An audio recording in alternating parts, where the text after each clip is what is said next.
आपने कभी नोटिस किया है कि आप सही तो बोल रहे हैं लेकिन लोगों पर इम्पैक्ट नहीं बन रहा है। सामने वाले लोग आपको लाइटली ले रहे हैं, बस हाँ ठीक है बोलकर स्किप कर देते हैं। सिंपल बात यह है कि स्ट्रांग कम्युनिकेशन एक स्किल है। रोज प्रैक्टिस करने से ही वो बिल्ड होता है। रोज की स्मॉल हैबिट्स आपके कम्युनिकेशन को पावरफुल बनाती है। अगर आप ये 5 हैबिट्स को फॉलो करेंगे तो आप जल्द ही नोटिस करने लग जाएंगे कि कम्युनिकेशन इंप्रूव होने लगी है।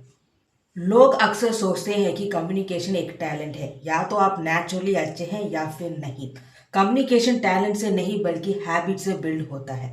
95% of improvement comes from habits, not from a talent. जितना ज़्यादा आप हैबिट्स को रिपीट करेंगे उतना ही आपका कम्युनिकेशन स्किल्स स्ट्रांग बनेगा। The brain has a simple rule, it follow simple pattern. जब आप रोज स्मॉल हैबिट्स कम्युनिकेशन में प्रैक्टिस करते हैं तो ब्रेन उसे डिफॉल्ट स्पीकिंग मोड बना देता है।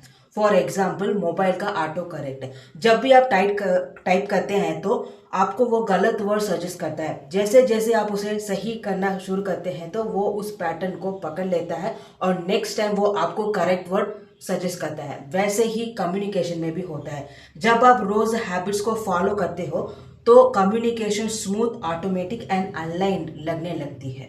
अब इसके 5 हैबिट्स क्या है वो वन बाय वन देखते हैं। First one is start with one clear line. Her conversation एक सिंपल लाइन से स्टार्ट करें। जब भी आप शुरुआत क्लियर रखते हो तो सामने वाला तुरंत समझ जाता है कि बात किस डायरेक्शन में जा रही है। फॉर एग्जाम्पल, मान लो आप अपने दोस्त से पैसे बारो करने से पोलाइटली मना करना चाहते हैं, तो आप उस कॉन्वर्सेशन की स्टार्ट इस तरह से कर सकते हैं। मैं एक चीज़ क्लियरली बोल देता हूँ। ये लाइन क्लैरिटी सेट करती है, और जब जब क्लैरिटी सेट होती है तो आगे की कॉन्वर्सेशन जो भी होगा ना वो स्मूथली जाता है। Second one is use the 2 second pause. Sentences के बीच जब आप 2 सेकेंड पॉज लेते हो तो वो क्लैरिटी को इंस्टेंटली इंप्रूव करता है। जब आप थोड़ा रुकते हो ना तो आपका ब्रेन रीसेट होता है और सामने वाले आपकी बात बेटर समझने लगते हैं। फॉर एग्जाम्पल, आप ऑफिस में अपने कलीग्स के साथ एक आइडियाज शेयर कर रहे हैं और बात करते वक्त आप नोटिस कर रहे हैं कि लोग थोड़ा बहुत कंफ्यूज हो रहे हैं। तो उस सिचुएशन में आप क्या कर सकते हैं कि 2 सेकेंड पॉज लीजिए and then continue that conversation by saying this, let me specify. ऐसा कहने से कॉन्वर्सेशन का फ्लो स्लो हो जाता है एंड क्लैरिटी ऑटोमेटिकली इंक्रीज हो जाती है। So third one is mirror the listeners energy. जब सामने वाले स्ट्रेस हो और आप हाइपर टोन में उनसे बात कर रहे हैं तो क्या होगा, दोनों के बीच की मिसअंडरस्टैंडिंग तो गारंटी है। मान लो आपकी सिस्टर टेंशन में डिनर बना रही है और आप किसी बात को लेके उन पे क्वेश्चन पूछे रहे हैं, तो ऑफ कोर्स क्या होगा, दोनों के बीच झगड़ा होगा ही, क्योंकि यहाँ दोनों का एनर्जी ही अलग है। लेकिन अगर आप अपनी एनर्जी उनसे मैच करेंगे, सॉफ्ट टोन में स्लो स्पीड से उनसे बातें करेंगे, तो क्या होगा कि सिचुएशन जो है वो संभल जाती है। मतलब आप जब आप लिसनर्स के एनर्जी को मिरर करते हैं तो कम्युनिकेशन ऑटोमेटिकली काम और क्लियर हो जाती है। तो fourth one is repeat the keyword. जो वर्ड इंपॉर्टेंट है उसे रिपीट करने से उसकी क्लैरिटी डबल हो जाती है।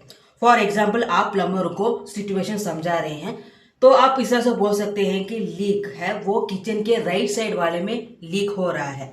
मतलब यहाँ पे आप उस सिंगल वर्ड को रिपीट कर रहे हैं जिसे सामने वाले तुरंत उस एग्जैक्ट पॉइंट को क्लियरली समझ पा रहे हैं। So fifth one is and with one confirmation line. Conversation के एंड में एक सिंपल कंफर्मेशन लाइन मिसअंडरस्टैंडिंग को ऑलमोस्ट क्लियर कर देती है। फॉर एग्जाम्पल, आपकी ट्यूशन टीचर टाइम चेंजिंग के बारे में बता रही हैं तो वो इस तरह से बोलेंगी कि कल तुम सबको 6:30 बजे आना है, 6 बजे नहीं। मतलब ये एक लास्ट लाइन इंश्योर करती है कि स्टूडेंट्स एंड टीचर दोनों एक ही पेज में हैं, दोनों के बीच कोई भी मिसअंडरस्टैंडिंग नहीं है।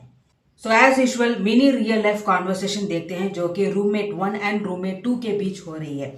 रूममेट 1 गुस्से में फ्रस्ट्रेटेड होकर बोलती है कि तुम रूम कभी साफ ही नहीं करती। इसे सुनकर रूममेट 2 थोड़ा मिसअंडरस्टैंड कर लेती है एंड रिप्लाई करती है कि तो सब प्रॉब्लम मैं ही हूँ। ये मिसअंडरस्टैंडिंग इसलिए हुआ क्योंकि रूममेट 1 का टोन रूड था, नेगेटिव था और कहीं ना कहीं वो वर्ड्स जनरलाइज्ड हो रहे थे, जिसके वजह से लिसनर्स ने उसे पर्सनली ले लिया। अब यही कॉन्वर्सेशन हम करेक्टेड वर्जन में देखते हैं। रूममेट 1 ने इस तरह से कहा कि यार मैं इतना कहना चाहती हूँ कि मुझे थोड़ी सी हेल्प चाहिए क्लीनिंग में। तो ये समझकर रूममेट 2 तुरंत इस तरह से रिप्लाई करते हैं कि ठीक है बोल, कहाँ से शुरू करना है। मतलब दोनों का बीच का जो कॉन्वर्सेशन आपको समझ आ रहा है ना, मतलब इस कॉन्वर्सेशन में लाइंस क्लियर थे, नीड क्लियर थी और कहीं ना कहीं अटैक भी नहीं लग रहा था। इसीलिए रूममेट 2 ने उसकी बात मानकर मदद करने के लिए हाँ भी कर दिया। क्यों? क्योंकि रूममेट 1 का जो वॉइस था सॉफ्ट था, पॉजिटिव थी। अब आपको ये स्मॉल 5 हैबिट समझ आ गया होगा। कम्युनिकेशन स्किल्स फास्ट तब इम्प्रूव होती है जब आप ये स्मॉल हैबिट्स को डेली इंप्लीमेंट करते हैं। ये स्मॉल हैबिट्स देखने में बहुत ही सिंपल लगता है बट इनका इम्पैक्ट सरप्राइजिंगली डीप होता है। लोग आपको सीरियसली लेने लगते हैं, मिसअंडरस्टैंडिंग कम होती है एंड ओवरऑल आपकी प्रेजेंस स्ट्रांग फील होती है।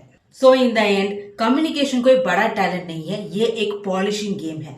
अगर आप आज से ये 5 स्मॉल हैबिट्स फॉलो करना शुरू कर देंगे तो लोग आप पे चेंज देखेंगे एंड पूछेंगे कि यार तू इतना क्लियरली कैसे बोलने लगा है। तब आप समझ जाएंगे कि ये स्मॉल हैबिट्स ही रियल गेम चेंजर होती है। अगर आप इस तरह के हैबिट से अपने कम्युनिकेशन स्किल्स को इम्प्रूव करना चाहते हैं तो मेरे चैनल को सब्सक्राइब कीजिए ताकि मेरे आने वाले वीडियोस को मिस नहीं करेंगे। See you guys in the next one. Bye.